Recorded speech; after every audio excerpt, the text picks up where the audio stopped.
top 10 is it's a concept that anybody can do, but it's told in a very specific way. And I'm not saying that's necessarily the best way, but it is the way that I think it works best. You realize those are the same thing. Damn it. It is the same thing. Sorry about that.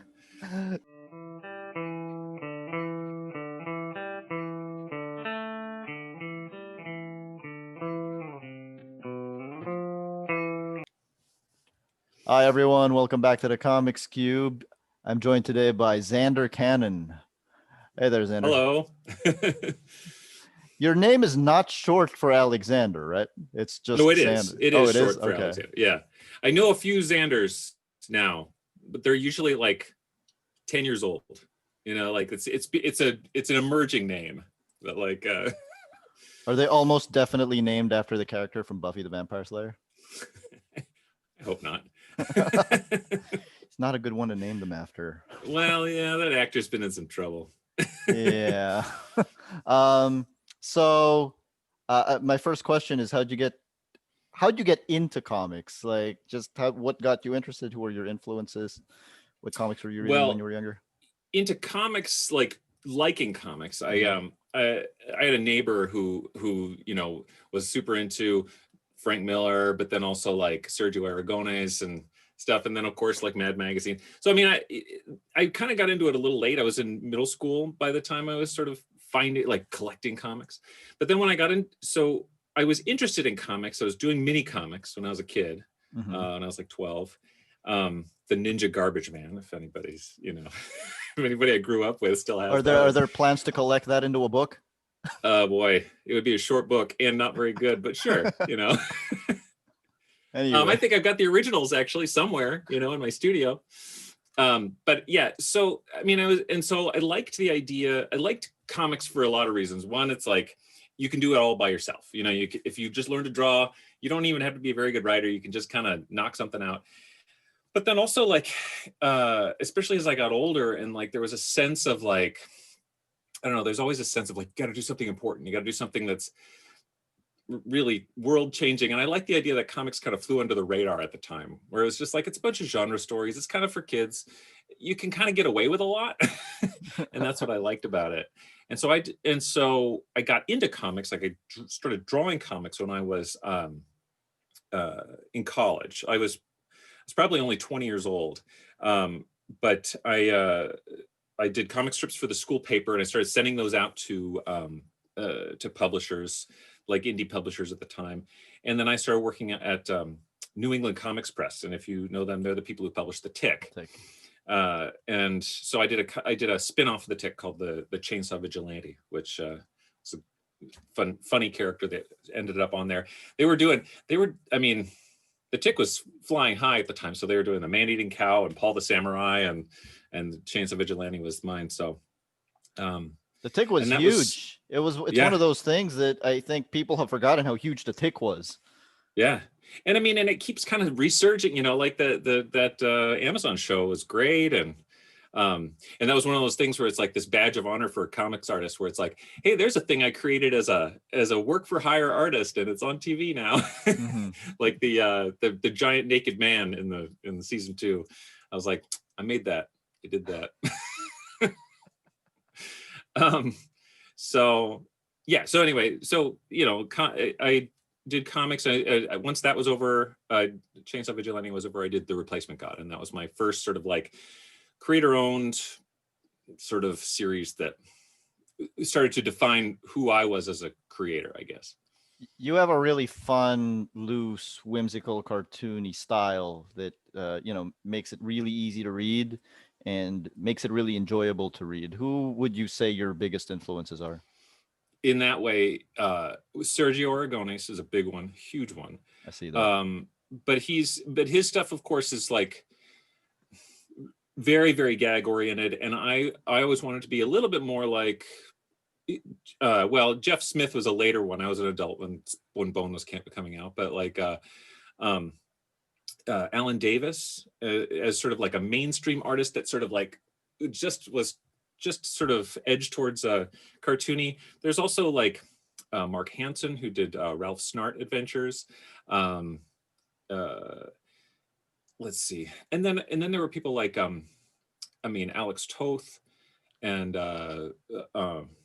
David Mazzucchelli, who sort of had that like, oh, it's adventure stuff. I mean, it's realistically proportioned, but they really slimmed down the number of lines, and that was a big influence on me as well. So I don't know, it's kind of all over the place, and you kind of had to take what you could get in the 80s, there was a lot of new indie stuff being created, but so much of the comics were kind of, conventional superhero stuff. And so you kind of found what you liked within that. Can you tell me about The Replacement God? What is it about? And what was it like making the first comic that was creator owned that early in your career? Yeah. Well, I was starting to realize that I was not a very good gun for hire as a creator. I mean, early on, because it's like, well, I can't draw like the people that they're just like, oh, that guy's good, get him on Green Lantern or whatever. And so, yeah, I kind of had, I wouldn't say carte blanche, but I had sort of like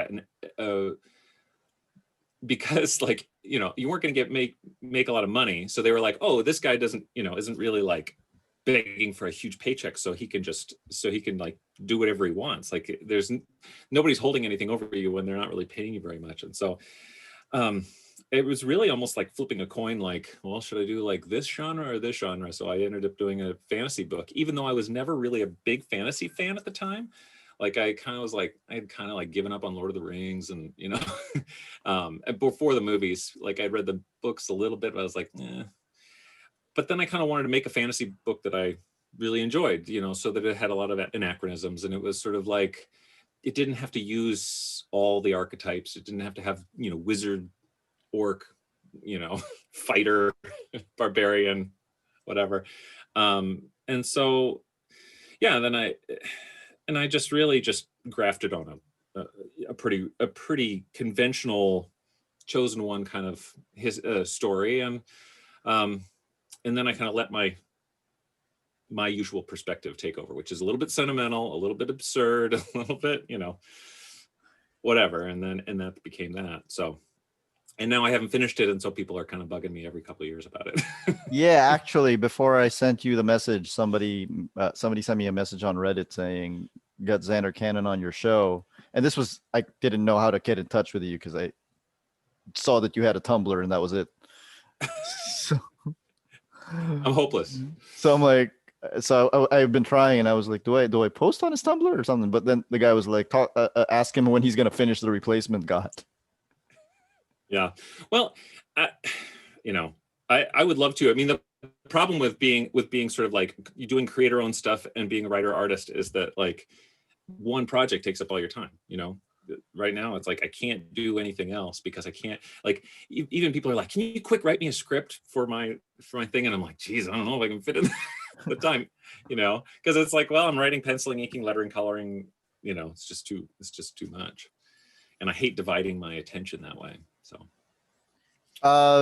soon after you did Replacement God, wait, first, you're not a big fantasy fan?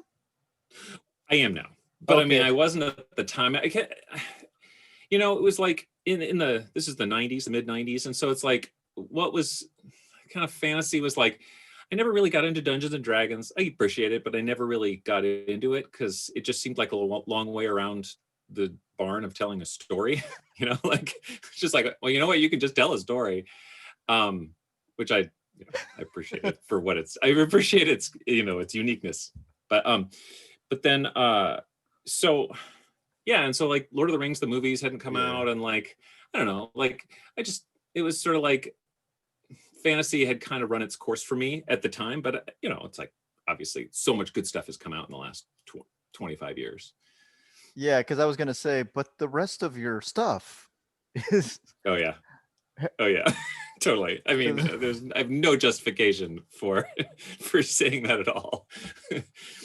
Yeah. But again, it's like, look, I was thinking of like, fantasy was, one hobbit, one wizard, one dwarf, like it just was like people aping Tolkien endlessly. And it's like, I didn't think that was very exciting. So I was trying to do something that was different from that, within the same sort of feeling, the same sort of ideas. Do you think you could finish The Replacement God now, 25 years later, and still it's hard, make it coherent? Or I mean, that would be the danger, like I do think that I was doing it when I was 20 years old. And so I was one of the big themes of the book was like this weight of expectations, because there's this kid who's a teenager, and he's supposed to become this new god of death or whatever, like he's the chosen one. And so beyond that plot thing, it was like the weight of expectations. And who was in, for me, I was like, oh, I'm a cartoonist and I want to do great things. And, and 20 some years later, I mean, we're getting on, it'll be 30 years and not too long, but that it would be like, well, how does a middle-aged person sort of go back to that? You know what I mean? It's not to do it. Like, I have a son who I can sort of like channel the weight of expectations on him. So it'll end up reading as a merge between you and your son from similar ages. Yeah. I wonder. I mean, I think that's an interesting thing. And I also think, I mean, at the time too, like when I sort of started charting out what the rest of the series was going to look like, I was like, oh my God, it's like 250 pages, maybe. That's so much. And it's like 250 pages. I can knock that out in 8 months, especially if I don't have to color it, so like, oh yeah, that's a cinch now if I would ever just buckle down and do it. So, so soon after that, my third ever guest on the show is Gene Ha, and the greatest. I actually know you guys as a team because the first work of both of yours I ever saw was Top 10 from ABC.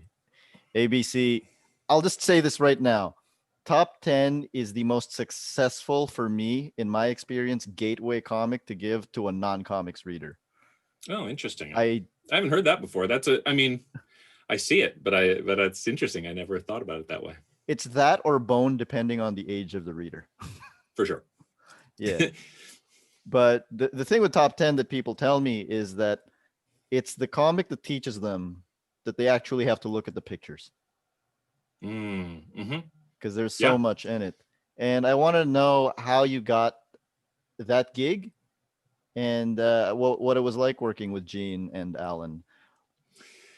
I got the gig because Gene Ha and I have been friends for, it's been over 20 years now. He and I met when he was doing, Justice League stuff. I think we went to a signing in Indiana one time at the same time. And he, and then he's the nicest person. Then he moved to the Twin Cities, and that was another thing. So I was like one of the few people that he knew in the Twin Cities right when he was starting Top 10. And so we kind of had to figure out the working dynamic when he was sort of like, I need somebody to help with this, but it's not like, the way that Gene Ha works, he's like, it's not like he needs an inker. I mean, he can work with an inker, but like his strength is sort of is the inking and is the precision of that. So he felt like I think that I agree. Like his strength is this precision, this beautiful inking, this like the feather thin lines.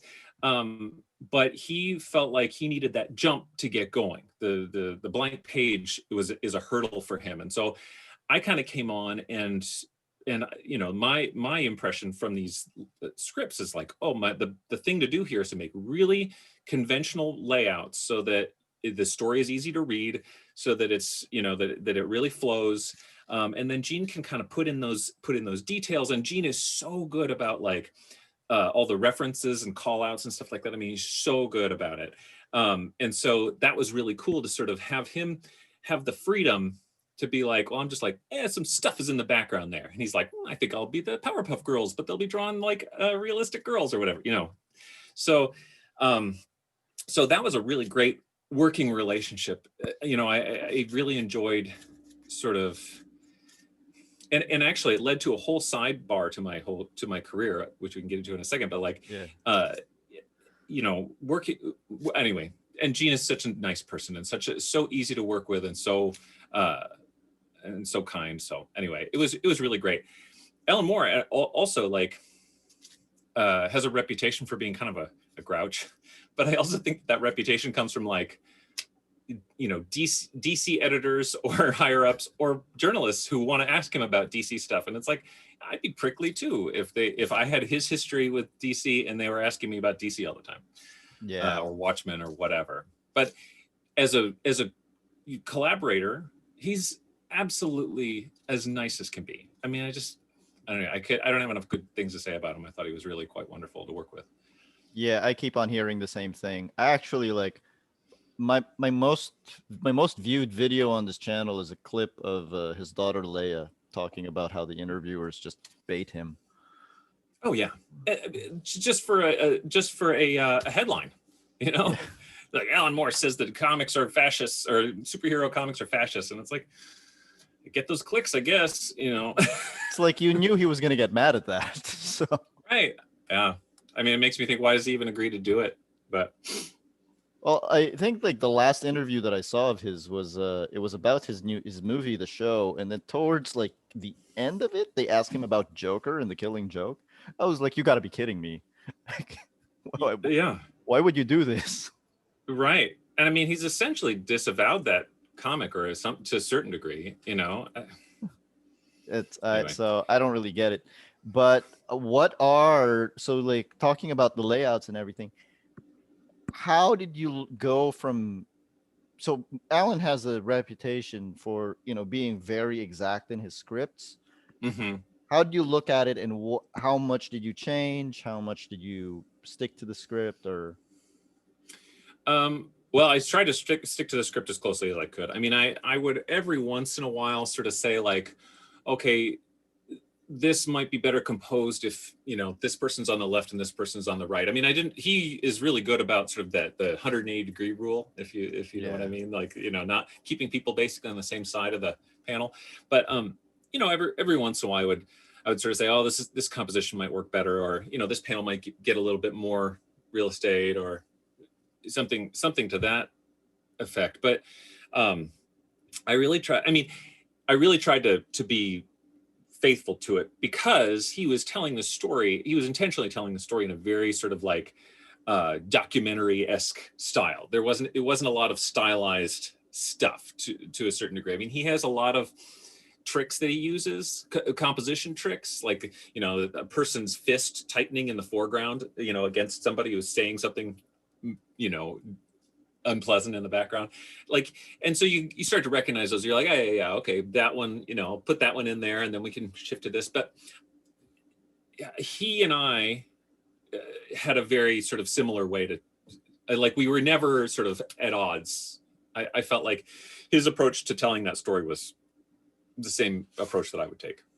It's interesting because I know that in his scripts he'd write something like, he'd tell the artist that if you have a better idea, go ahead and do it. And then a running theme that I get from the people who have worked with him has been that there hasn't been much that's been needed to be changed. No. And I think too, like, he has such a strong authorial voice. You don't want to sort of go, like, so many of his stories are like these very precisely paced, you know, grids of panels. Why mess that up just to draw a more awesome action pose? You know what I mean? Yeah. When the pacing is really what makes it special. And he does little sketches of all this stuff. So, I mean, he knows how it fits, you know, so that if you start expanding a middle panel, all of a sudden you have this less dense, you know, panel in the middle of all these extra dense ones. And I feel like with him, it's like he's willing to shoulder that burden. I might as well go along with it. And maybe that's not, and I mean, then you have to sort of accept, like, well, maybe that's not something I want to do for my whole life. You know, like doing my own work and writing my own scripts is much more satisfying to me than executing other people's scripts, even if, or especially if they are super tight and perfect as they are. It's interesting about Top 10 because there isn't a lot of money shots in it, not a lot of money action shots. Mm-hmm. And you did mention that. I think that is actually, now that you mention it, that is actually what kind of makes the book. The fact that it is, to a certain level, it is understated in its storytelling. Mm-hmm. It actually makes it work. And it never sort of, it never hits that big bass note, really, you know, almost never. Like if there's somebody being punched, it's not just like, look how awesome this punch is. It's more like, oh my gosh, this person's going to get in trouble for punching this person. And there's all these other considerations story-wise, that it's not just sort of like, you know, this bang pow exciting adventure. It's the, you know, it's meant to be a little bit more grown up and a little bit more thoughtful about what, you know, violence and whatever means, or, you know, any sort of genre trope, what that means in a sort of emotionally realistic world. I wouldn't say a realistic world, but emotionally realistic. Yeah, you guys did something in that book that I thought was, I don't think I ever saw it in another team book or ensemble book before that. Just the way you handled transitions of characters. Like sometimes somebody would be in the middle of a scene and then they'd walk off the screen at the same time somebody else is walking in. That was new to me. Yeah. And I think that we were kind of trying to emulate television, you know, like Hill Street Blues and Prime Suspect and NYPD Blue and that kind of stuff, where it isn't just following one character. It's sort of saying like, here's a room that our 9 characters keep kind of coming in and out of, and that's the drama, the flow of all those characters, not just following this one person on their path. And I think that was a huge influence on me going forward, where it's like, oh yeah, this is something that comics can be. I mean, it's emulating certain things that are done on TV, but it's also using comics as a way to, like, in a way that you can't do on TV. Like that you can have that precision and that detail in a way that TV just, it's too fast. You can't have the, you know, you can't have the Powerpuff Girls in the background and have people notice it. You know what I mean? Powerpuff Girls, Spaceman Spiff, the Hamburglar. Right. There's so many. Right. Yeah, Gene says the same thing about you. He says you're the nicest guy. And well, the Mutual Admiration Society of Gene and Zander. But he also says that you were the guy who came up with the idea of doing the Easter egg characters all in the same style. Oh, really? Yeah. Huh. Well, that makes sense. I mean, I do think it's funny. I mean, then it's really funny because it's like, yeah, you do something cartoony in Gene's hyper-realistic style or photorealistic style. It's like, it's just already funny. You don't even have to tell a joke. It's just funny already. Yeah, there's a top 10 sequel that's not season 2, done by another team, and then they did it in separate style. They did Easter eggs in, you know, the styles of those characters, and I don't really think it worked. Is that the one? Is that the Jerry Ordway's one? Yeah, it's Jerry Ordway's. Yeah. I mean, Jerry Ordway is a master, and I think that's one of those things where it's like, top 10 it's a concept that anybody can do, you know, but the way that Alan, Gene, and I did is a very particular way that is different than its concept, and I think there's a reason that it hasn't really been rebooted, you know. Beyond that is that it's like it's told in a very specific way, and I'm not saying that's necessarily the best way, but it is the way that I think it works best. You realize those are the same thing. Damn it. It is the same thing. Sorry about that. Talking about a spin-off of Top 10, Smacks. So this is why my eyes squinted when you said you weren't a fantasy fan. I was like, wait, what? Well, by then I was, for sure. Especially since, you know, it's like I can't stand drawing technology, and I mean I like it fine, but drawing technology requires a lot of precision that I don't have. Whereas if you're drawing trees and like wizards and magic and stuff, it's like, yeah, you can kind of wing it. Oh, because of straight lines and proper yeah, straight lines, having to be like, you know, consistent from panel to panel, all this stuff that I don't care about. So I think seeing your art on Smacks, I was kind of surprised at how different you drew from Gene. Because sometimes when I see somebody who inks someone else or whatever, draw, you know, do their own pencils, if they end up looking like in a similar style from the person they're working with, but you guys draw so differently. Yeah, I mean, so differently. I don't even really sort of prioritize the same stuff that Gene does, you know. So I think it looks really, I think it's really striking, the difference. But and I think yeah, I mean, different is one way of saying it. A lot of people on the internet said it was crappy, you know, because they don't like, they felt like this sort of like fantasy cartoony world didn't seem real in the way that Gene stuff seems. And I think that's true. Like Gene stuff seems real and it seems more vivid than something that's cartoony, you know, and they're like, that's for kids or whatever. And I don't agree. Obviously I do tons of stuff that's super cartoony and not at all for kids, but I certainly see what people like. They want their fantasy, no, they want their sort of drama stuff to be real and realistic and feel like it's part of the real world. You know, I guess I'm just. That's really weird to me, because if Gene had drawn Smacks, it would have looked weird. That's true. I mean, you know, I agree. It would have looked weird. And Alan is so good about adapting to what creators' strengths are. You know what I mean? Like he knew that I was going to draw like weird monsters and like that kind of stuff, and it just he really sort of like keyed into what I was going to do and really sort of like try to hit those things harder. Oh, so what you're saying is if Gene had been slated to draw Smacks, Alan would have written a completely different script. I think so. I mean, I think that he would have focused on different things, you know? Oh, that's interesting. I mean, I think that the best writers are that way, where they're just sort of like, oh yeah, this artist does this thing really well. Well, I remember reading something about Elektra Assassin, where Frank Miller got the first issue back that Bill Sienkiewicz drew, and he was just like, oh, okay, this can go nuts. Like this is, because the first issue is kind of a by the numbers, like not by the numbers, it's very good, but like it's sort of an assassin, you know, sort of kind of serious assassin moment by moment thing, and then all of a sudden it's like there's the helicarrier and there's like a giant sewing machine putting Garrett back together. I mean, like he just realized like, oh, I got to play to this guy's strengths. He's you know, I can't just force him into a box doing just my regular little, you know, super spy thing.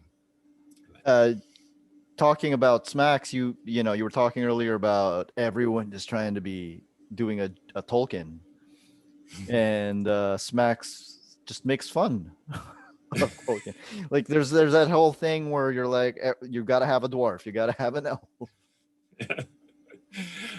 Was that fun? I mean, poking fun at all that stuff? Oh, absolutely. Well, I mean, I think that by that time I really loved fantasy. But you know, it's like there's a difference between loving it and revering it, and I felt like I loved it, but I didn't revere it. Like I loved that you can kind of, oh, let's make fun of all this stuff and have a good time and be silly about it, but make it clear that I love it. Like that, I wouldn't mock it if I thought it was stupid. You know? Yeah. I mean, it shines through. It shines through. Well, good. I hope so. Do you have a favorite moment in Smacks? I really like. I mean, I like when Dennis shows up, the death of all deaths, or the death of King. I don't remember what he was, but like the biggest death. Yeah. The biggest death, and so with all the skulls and stuff. And then I was like, what am I doing? Why did I have a character who's like 9 skulls and like 10 hands or whatever? But I love that. I mean, I liked drawing Morning Bright, the evil dragon, you know, and like all the fringes on his face. I made that a fractal. I mean, it's a shape of a fractal that's called the dragon, and which really? was part of Big Numbers. So there's like me like referencing Alan Moore within Alan Moore's comic, and I don't know if he certainly didn't ask me to. I just did it, and he probably would have been annoyed if he'd known. No, that's interesting. I didn't realize he was drawn as a fractal, and I'm a math guy, so I should have. Well, maybe I didn't draw it very well. That might be part of it. Well, I don't know. Maybe I just needed it spelled out for me. Yeah, and with Smacks also, you were working directly with Alan, and then after that, the next time you did top 10, you did it with Gene again and Kevin Cannon, who is not related to you. That's right. I wish, but Kevin and I both went to the same college. He's a little younger than I am, but everybody thought that we were brothers, of course, because we're both cartoonists. We're both like, I lived in Minnesota. He was from Minnesota. Like, we have brown hair, white guys, basically all these sort of surface things that are like, well, you've got to be brothers. And I'm like, yeah, it does kind of, on paper, it does kind of add up. But Cannon's not a common name either. Yeah, I mean, not particularly. But so then he was just like, well, so people are like, you must be Zander's brother. And he's like, who's this Zander guy? And he looked me up, and we worked on it. And he did some art assists on Smacks. And then when we did Kaijumax, sorry, not Kaijumax, in Top 10 again, season 2, we he just was helping out, because I was kind of part of a big studio at the time, and so I was kind of having people do kind of pitch in where they could. And so, but yeah, Kevin still is in the studio that I'm in. I mean, he does maps mostly, like these beautiful cartoon maps. Like, he'll be like, oh, here's every independent bookstore in Minnesota, or here's the new green line for the light rail, or here's the, this is the state fair, here's a huge map of the state fairgrounds and the this year's state fair or whatever. So yeah, I mean, he's gone on to fantastic things. So. Yeah, maps are a big thing right now. Yeah, he's so good. And like, he does maps of like Arctic and Antarctic exploration. And anyway, Top 10 season 2, how did it feel doing the writing, following Alan? Yeah, no pressure. I mean, it was really easy. Like, well, yeah, I mean, there was a lot of pressure. I tried not to think about it.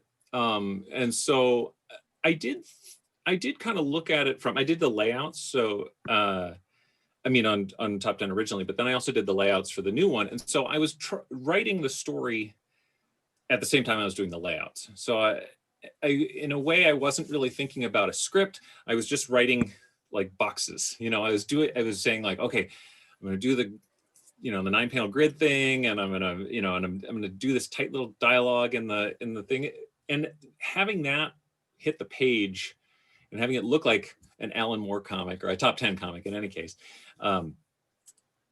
it kept me from being too nervous about it. If I were just writing a script, I think I would have been a little bit more nervous. But I guess I felt like, well, I'm doing layouts, I kind of know what I'm doing there. So and can you tell me what happened there? Well, it was me with a grand plan. I was like, I'm gonna do an 8-issue story, and it's all planned out. And then Gene's like, oh, well, I'll sign on for 4. And I'm like, can you sign on for 8? And he's like, I'll sign on for 4 because it's exhausting. And I'm like, okay, fair enough. But he's like, but it'll be off to such a strong start that we'll be able to get another artist on it, and working over your layouts, and it'll almost be the same thing. I'm like, okay. So so we did the 4 issues, and we did a special, and that was with an artist named, oh my gosh. I know this. Yeah, I know it too. I'm sorry. And he's such a good artist. But anyway, so, but it was not like, a book, an idiosyncratic sort of story, like kind of low key book that Alan Moore writes, sells whatever, 30,000 copies. An idiosyncratic low key comic that some dude writes sells a lot less.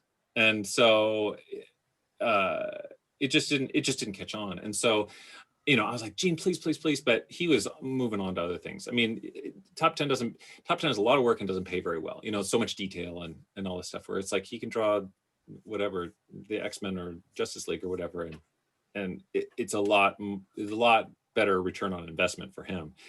I looked and looked and looked for other artists, but eventually sort of it was like we lost the momentum. And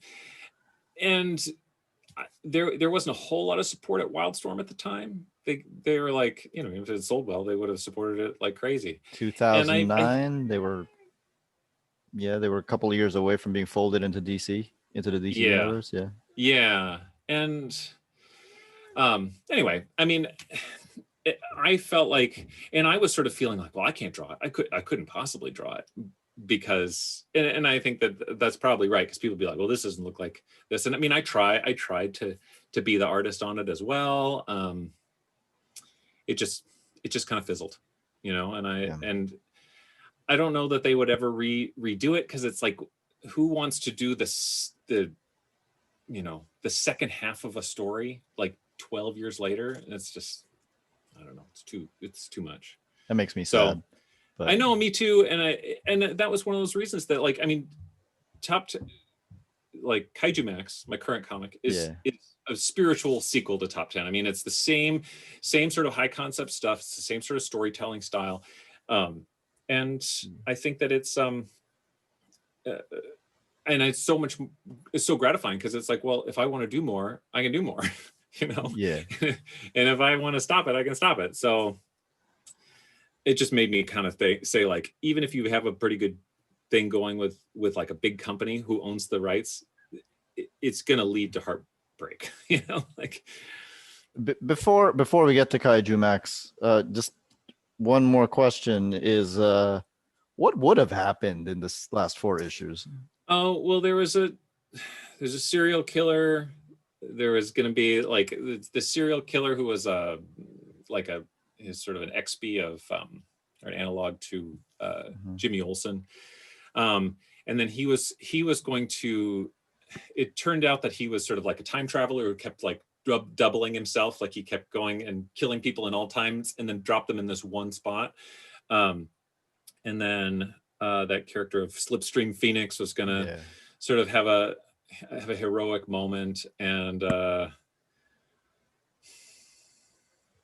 let's see what else is going to happen. I mean, everything was going to kind of play out in sort of, you know, cop drama style stuff, and there was going to be a lot of sort of interpersonal drama and romance and all that jazz. So you'll notice I didn't ask you about Gogra and the Island of Monsters, because I was thinking about that yesterday. I was like, that panel where he was talking about, you know, all the monsters on Monster Island or whatever, a bunch of potheads, was kind of the germ for Kaijumax. You know, tell us about Kaijumax. Right? Oh, awesome. My cat. People love cats. If your cat wants to be on the screen, that's great. Well, he has a little bed over here on the, you know, under the shelf, all high. Yeah, I mean, as much as I probably don't want to admit it, it's like that sort of anthropomorphic sort of seediness, you know, was definitely the seed for the idea. I mean, I wanted to do monsters in a general way, and so I hadn't thought about a prison at the time, but yeah, I mean, I don't even have any shame to admit that, where it's just like, well, it's all kind of part of this, you know, X equal X plus Y, superheroes plus cops, monsters plus prison, this plus this. I mean, you know, you roll the die on all of that stuff, and it's just like, oh, that's a funny thing, but how you execute it is really what's going to make it good or bad. So. Yeah, I mean, there's no original idea. It's just it all comes from somewhere, unless you're Grant Morrison. Right. Then it comes from who knows. It comes from who knows where, or Jack Kirby. But yeah, so if I were to ask you to give a new reader your elevator pitch for Kaijumax, what would it be? Well,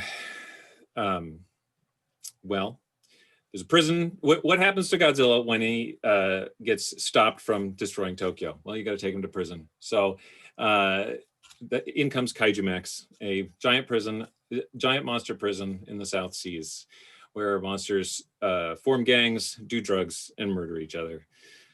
Yeah, that's about it. So, and it's been going I'm just finishing the 5th season.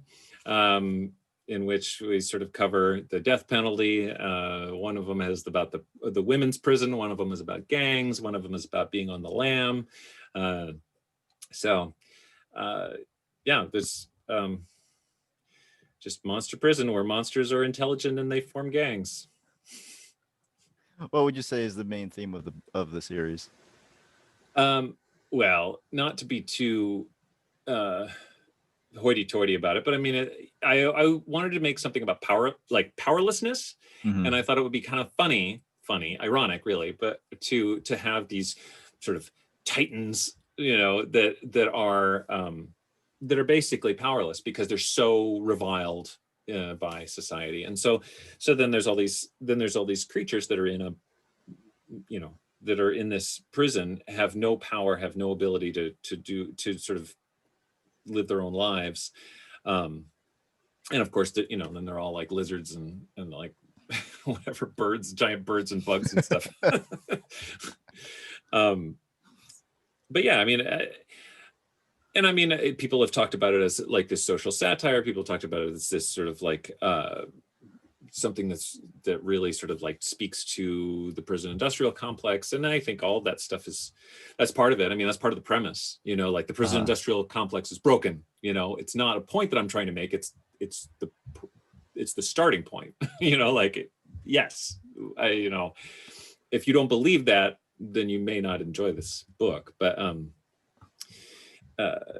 really, the point to me is just to tell an enjoyable story that has stakes and has characters that you like and hate and all that stuff. You'd be surprised at how many people on the internet are like, what was it? You okay over there? Oh yeah, the light just came on. Yeah. You'd be surprised how many people on the internet are like, would latch on to something like that, and like, the premise of that you just mentioned, and be like, why are you pushing your political agenda in a comic book? Yeah, well, because it's my comic. I can do what I want. That's but I think, yeah, I do. I mean, I think that there is a sort of like a thin line between sort of saying like, I'm going to hammer this point home, and I'm going to set up this sort of moral universe in which this is how I perceive the world. And then what happens in it isn't necessarily something that I'm saying like good or bad. It's just, these are the things that happen within this moral universe as I perceive it. And so it's like, oh yeah, if I sort of make this world where everybody is corrupt, or where every system is corrupt and people are sort of either align with it or they don't, it's like, that's my political point. But the story and who succeeds and who fails isn't necessarily me saying this person deserves to succeed or this person deserves to fail. And then when I say person, of course, I mean giant monsters. It doesn't necessarily reflect your own views. The event of a particular comic that you write doesn't necessarily reflect your own views, right? Yeah, I mean, I had an interview a while back where, like, about 5 minutes in, the interviewer stopped and he goes, "You're actually really nice." I'm like, "What?" And he goes, I really did not expect you to be like a nice guy, like, because the comic is so cruel and mean-spirited, right? Especially early on it was. And I'm like, oh, well, thanks. But I think, and I think, sure, I've read some comics and I'm like, ooh, I don't know if I want to meet that guy. Like, it seems really like cruel or reveling in its cruelty, or, this or that. But I mean, I think too, like, a lot of times the terrible things that happen to characters in comics, they're just tropes, like, oh, this person was killed off, what a terrible person that writer must be. It's like, well, yeah, or they were, are they making a point, or they were being careless. I think a lot of times, that whole the women in refrigerators trope, sort of, that have emerged, where it's like, where the hero's girlfriend or wife or daughter is murdered to sort of spur them on to, like, and in the story effect is that it sort of like makes them get revenge or spurs them on to greater heights or whatever. And I mean, I think that it's like the people who do that aren't necessarily saying like, kill that character, but they are being careless by saying, oh, this character only exists as a pawn to this main male character. which is just dismissing that person's, dismissing that character's agency and so forth. It is and lazy. I think that it's lazy, but it's also just sort of saying like, oh, this person is not important, or is only important to this, is only important insofar as they relate to the main character. There was a crisis of some sort at DC one time where they killed off Sue Dibney, the Identity Crisis. The elongated, was that Identity Crisis? Yeah. Yeah, I mean, it's like I had been reading all, Justice League Europe, where she was like this main character, this sort of delightful person, and like had an inner life and all this stuff, and then they were like, yeah, she's just a pawn to be killed off, so that I didn't even read the comics, so I don't even know what happened, and it's not even an Elongated Man story. What's that? Yeah, right. It's not even an and they're just like, she's sitting around, she's not doing anything, kill her off. And so I hate that kind of stuff.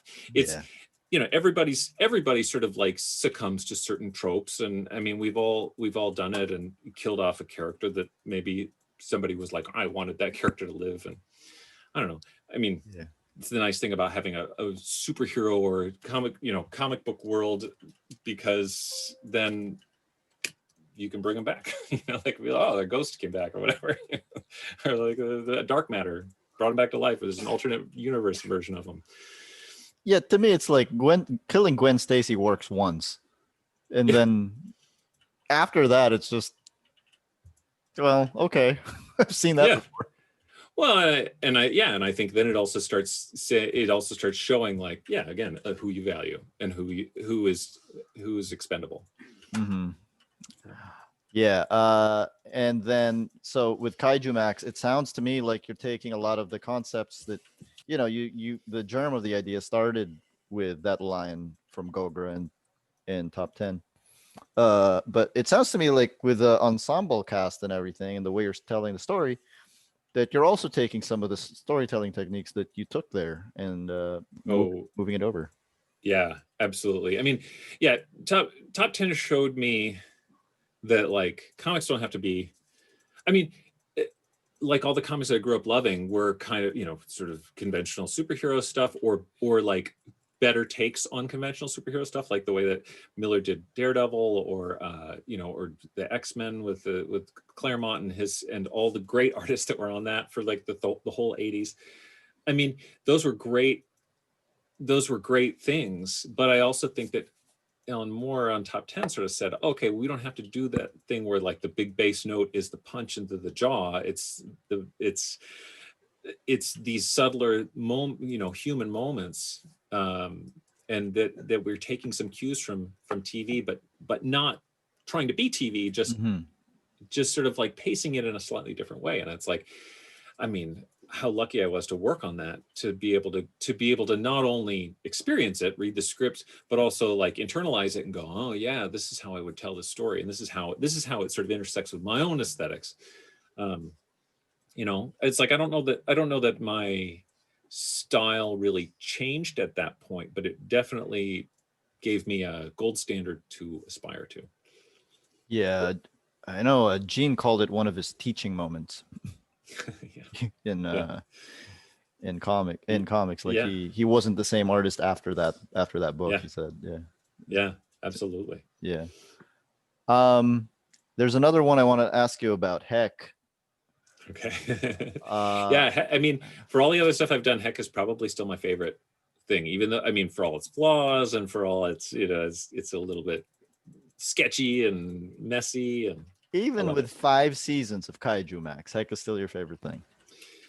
It is from the point of view of like the purity of it, because I did it in a way where I was kind of like emulating 24-hour comics, where it's like I was doing it really fast. I was doing it really, I was doing it without a lot of regard for like making a really nice drawing, and letting what hit the page kind of serve as as like a guide for what's going forward. Like I didn't have a script. I just did a chapter by chapter, and if I was sort of like, it's going to be too hard to do this detail in the background. I'm like, yeah, it's all black, you know, like there's a panel actually that I really kind of like in its laziness, where like the heck is pointing down, you know, to a further level, you know, below them in hell. And I was going to kind of sort of have like lights in the distance. And I was like, nah. And so he's just pointing into darkness. He's like, yeah, it's about down there. And there's just darkness. And I just thought, man, I love that. I love the idea that it's like, yeah, we're following along. It's like, it doesn't matter what he's actually pointing at. It's just, we're just telling the story. It would be too small to be important anyway. So just, just hit everything in darkness. Just, I feel like your style as it is minimalist enough. You don't really put anything that's not supposed to be there. But I feel like with Heck, you really took that to its logical extreme. Yeah. Well, and I think a lot of it was, you know, like Kaijumax is done 100% digitally. So I could theoretically put as much detail as I wanted. Whereas Heck is drawn at the size that it's published, and with a brush pen. This is the Pentel pocket brush pen. In fact, this is the exact pen that I did it with.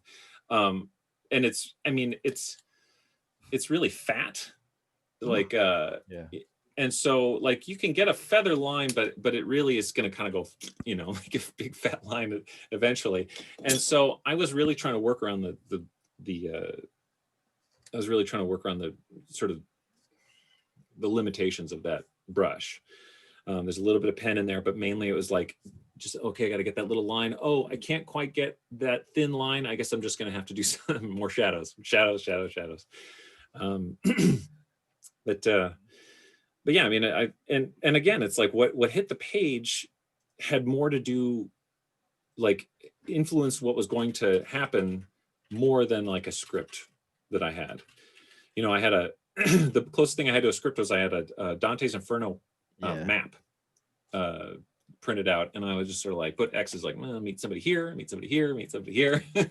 And I mean, I kept to that, but the tone, everything kept changing as I would write a scene and go, oh yeah, that, you know, this really brings everything down and really makes everything kind of depressing. Oh, this is sort of a little more exciting. And I don't know, there was something I really liked about that process, sitting there and kind of letting it flow, sort of emotionally speaking.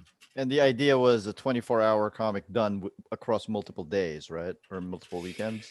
Yeah. The first several chapters were like 12 hours. I would do 12 pages in 12 hours. And like, okay, you know, sometimes I would be like, oh, this one a little long, or this one's actually 13 pages in 12 hours, or, you know, and I think it suffers for it a little bit. It's rough, you know, like but I think that's one of those things that, yeah, that's the point. And I think that's the thing that you find is like, oh, I created 12 pages in 12 hours, and they're not the best thing, but they're probably 30% better than I thought they'd be. You know, like you would think that something that you crank out in that short of time would look terrible. And it's like, it looks fine. You know, it's like, oh, I can tighten this up. I can fix this. I can, you know, maybe make the lettering a little neater. But other than that, it's fine. And I think that's something really valuable if you become kind of a fuss budget about art, like I have been in the past. So two questions I have about that. Number one is, do you realize how insane that sounds?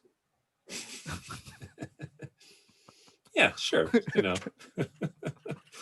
But the second one is, so these 12 pages in 12 hours, 24-hour comics, what kind, to an aspiring artist, or to any artist, but let's say to an aspiring comics artist, what kind of lessons would they learn from doing exercises like this? Well, for me, by the time I did my first 24-hour comic, I'd probably been doing comics for 5, 6, 7, 8 years, something like that. And I probably already done not Heck, Smax. And I had become very fussy and very slow. And then when I did a 24-hour comic, I started to realize, like, I remember there was this page where I was getting so tired, and I was like, ugh, I don't have the energy to sort of come up with new, like, panels, compositions and stuff. And so all I had was like the camera sort of zooming in on someone's eye. And when it gets into their eye, it sort of it shows that they have like a weird pupil. So maybe they're like otherworldly or evil or something. And I was like, ugh, what a sellout I am. What a cop out that was to do this lazy panel. And then I read it later and I was like, oh, this is fine. Like, oh, this is totally fine. Like if I had put in all this extra effort and had all these like artfully composed shots, it wouldn't have been any better. This kind of like kept kept the story going. It was really kind of interesting, and and it might, I mean, maybe you could kind of go, oh, it's a little lazy, but it's like, who cares? It's just return to the next page. Stop complaining. and so that was one of the things that I realized, where it's like, you don't need to have a beautiful, perfectly composed panel every single time. Sometimes you just want to be in the same place as the reader and go, what do I need to see next? What is important for me to see next? I need to find out this person's a bad guy. That's all I need to know. It doesn't have to be a tour de force on every single panel that you draw. And that was a really valuable thing for me to realize and go like, oh yeah, like sometimes people just want to know what happens next. You don't need to like assault them with your beautiful drawing every single minute. So it's like the ratio of work that you do and the amount of storytelling you end up doing. Sometimes just go with the storytelling. Yeah. I mean, I think so. And I think too, like that makes a page where you're like, oh, well, here's Castle Dracula or whatever, and it's gorgeously rendered and perfect and everything. It makes that more valuable, because it's like the rest, a bunch of head and shoulder shots leading up to it with no background can you're just kind of clicking along and just telling people information or like characters' business. And then boom, you got that big sort of visual feast. And if everything's a visual feast, it's nice, but it sometimes doesn't have the same effect as it might when you sort of save it up a little bit. What advice would you give to artists in terms of storytelling or just composition or anything on an artistic level? Like if you were to talk to yourself doing The Replacement God 25 years ago, what would you say? I would probably say worry less about your tools and more about sort of light and shadow. Like think about how things are composed. Think about the what's most important in the panel before you start rendering every last little line on somebody's face. Let's see, The Replacement God. I would be like, use a bigger brush. Stop worrying about being so fussy. I would say write faster and then rewrite instead of making it perfect the first time, which was always my problem. I would say there's almost never a reason to do anything like super elaborate layouts of like page layouts, panel layouts. It's just like, I mean, on Kaijumax, I probably go between about 5 different page layouts and their variations. It's just a lot of times there's just no reason to like have to reinvent the wheel every single time.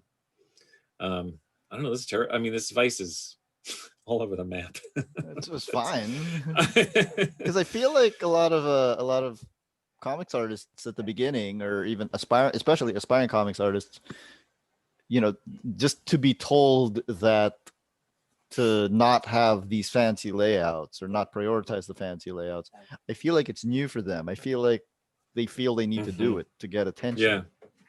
And I think, in certain times, like if you're telling a story of two people sitting in a coffee shop, well, then maybe, some cool inventive layouts probably would help that story be a little bit more interesting, like a super well composed thing of the top of your coffee cup, or, like all the sugar packets or whatever.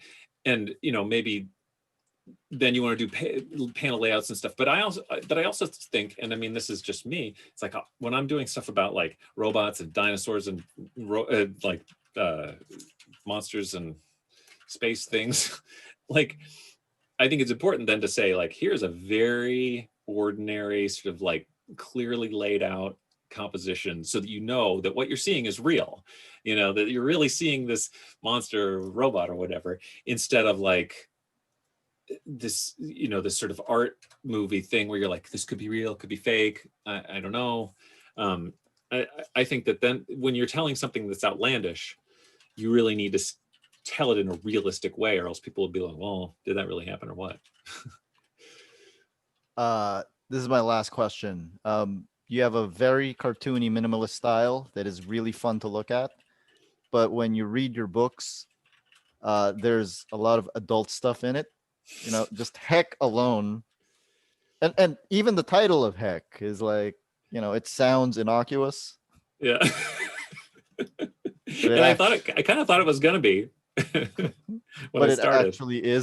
It actually is Heck. Yeah. So, is there what would you say to the thought that your style and the way that your books go, like even something like Smacks, where with Smacks and Rexa, that your style is kind of like a Trojan horse, you know? Yeah. Kind of draw people in and then boom, the bomb. Yeah. It isn't as calculated as all that. I mean, you know, I see it and I don't sort of deny it, but it's not sort of like, haha, I've chosen this art style so that it'll draw you in and then I can hit you with the big guns. But it's more like, again, it's like, it's what hits the page. So if I have something cartoony hit the page and I want it to get more serious, well, it can, like, I feel like I have some leeway, you know, in the people that I want to hit. Like if I had a really realistic style and then I had all the terrible crap that happens in Kaijumax, I think that people would I don't think that people would tolerate it very well. I think that people, and there's already people who are like, ugh, too much, don't like it. But if it were realistic, I think that people would be like, yikes, I don't even want to set foot in this world. But I feel like when I have this cartoony style and these big goofy eyes, and, you know, that I have a little bit of leeway to sort of add that darkness and say, this is this extremely grim thing that just happened. You'll tolerate it a little bit better because everything looks like, you know, Disney cartoons or whatever. And you know, and that's the thing. It's like I come to everything that I do ends up kind of getting a little bit more melancholy as I work on it, because that's just my personality as a writer. It's not really my personality as a person, because I'm sunnier than that. But it is my personality as a writer. And so I do kind of like to start in the brightness, so that when I drag it down, it's here, rather than start kind of melancholy and then get, you know, then really bum people out. And so, yeah, but I mean, it's a lot of it is just realizing my tendencies and kind of going like, okay, let's start it over here. Let's start it in the nice land, and then drag it into sort of the middle ground. Yeah.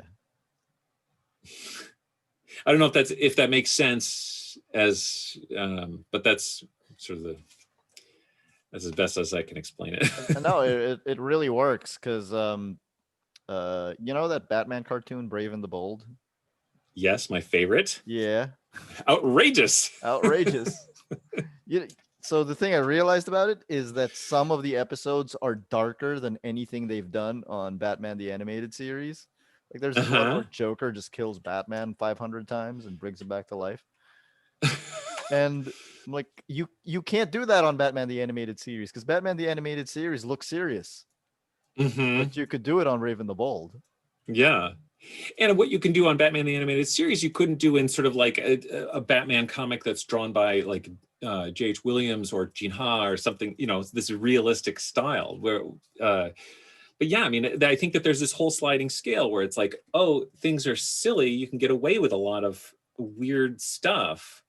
Yeah, I mean, yeah, you can kill somebody off in the cartoon and just sort of and kind of get away with it rather than, you know, having to like suffer through all the realistic parts of this death. Excuse me. Yeah, exactly, because of that artistic distance. I thought that was, Yeah. that was interesting. So that's actually it. Is there anything else you want to plug? No, I mean, I'm just finishing. I'm drawing the last 2 pages of season 5 of Kaijumax, which is yeah. So I have 6 issues left to do, and then the whole series is done, and which will be nice to. I mean, it'll be nice to sort of put the end on it. I mean, I would love to. I would love. Some people have said, "Oh, I wish it would go on forever," and it's like, I don't know, man. That's just a lot of. It's a lot of work, and it's a bummer. You know, like drawing that comic is sometimes a real bummer, and I would love to do something that is a little bit lighter. Have you thought about what to do next, or? I have a couple things. I mean, sometimes it's like, well, I'm going to pitch 3 things to these publishers, and then whatever they say yes to is what I'll do. But there's also, you know, there's also Patreon and stuff, and so maybe I was thinking about doing a comic novel, graphic novel, and sort of serializing on Patreon or on some sort of social media, and sort of having that be the way that I sort of sustain myself until the book is done. You know, I have a year to sort of work it out, so we'll see where it all goes. Do you think crowdfunding has changed the comics game? For some people, it definitely has. Yeah. I mean, I think that there's a lot of people that you know, who are like legends, you know, like people who are these beloved figures who, you know, they would have to sort of rely on a publisher saying like, we might not make a lot of money on this, but you're a legend, so we'll do this as long as we can.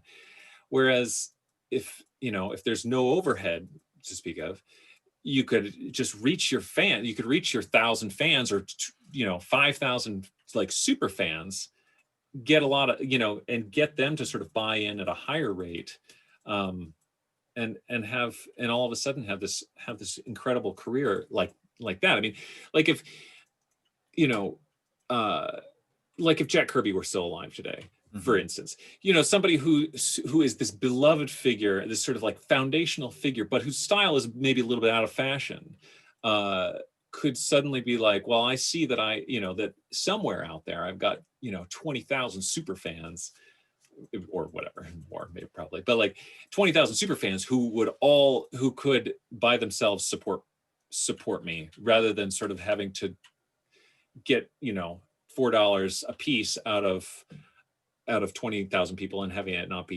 really all that profitable. Is it? Yeah. I mean, you know what I'm talking about. Yeah, I get you.